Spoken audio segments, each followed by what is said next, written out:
I would say it was my own personal anxiety, is what drove me. I mean, I think my novels are always kind of a dialogue with myself, I guess, in terms of how I feel about how I'm moving through the world, what's happening in the world.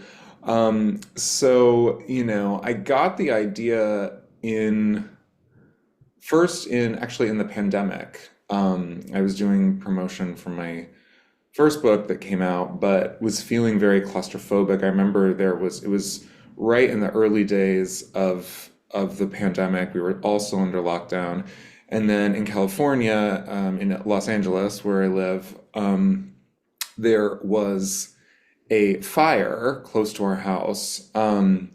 Not close enough that we were worried about ours burning, but close enough that the air quality was horrific. I mean, literally, like it looked like you could see smoke in the air, you could see ash falling like it was snowing.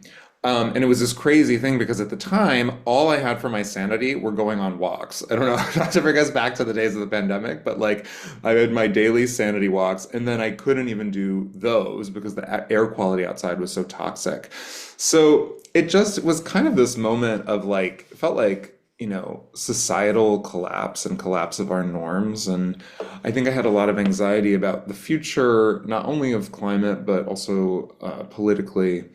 And so I had this idea of, the concept of the book, which is a wealthy gay couple who refuse to cancel their baby shower, even as a potentially apocalyptic event sweeps through Los Angeles. This idea that, people who have wealth and privilege, have the ability to kind of ignore um, kind of the end times until it's knocking at their door.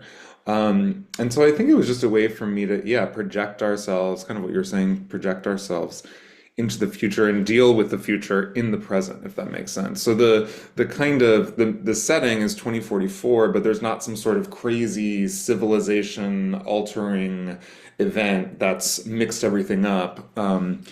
In fact, it is just a very realistic, grounded projection of where we might be in terms of politics, in terms of climate, in the very near future.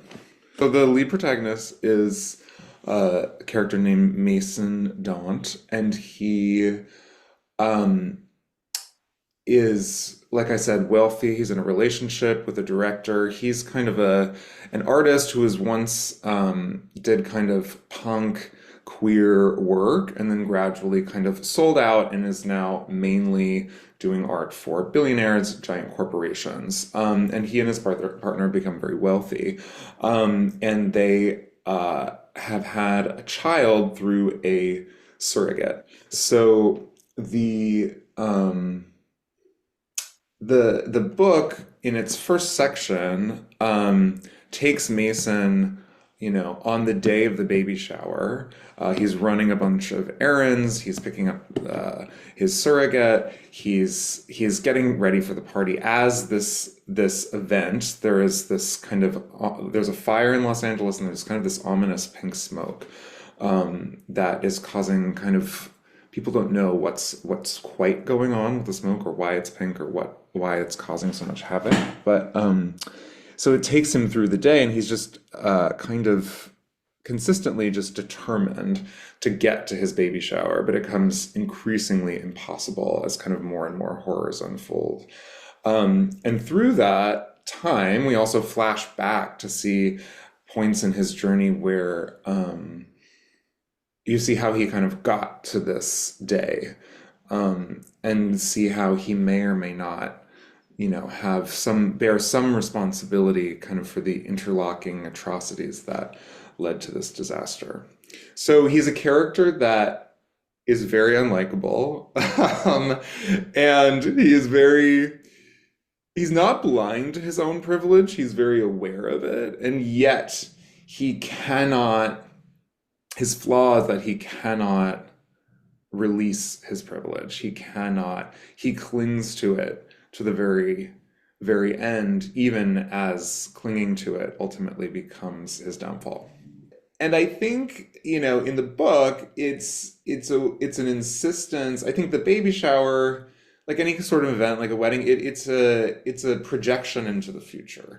It's an event at which you're saying, "Oh, we are throwing this baby shower. Look at how wonderful our present is. Look at how wonderful, our world is. This child will want for nothing. This child's going to have an incredible life. Like, I'm going to throw the most lavish baby shower." So I think in the novel, it is the protagonist's way of kind of shoring up his own idea of himself as this successful kind of person who's going to have an incredible life for their child, despite deep down being deeply worried about the future of the country and the world.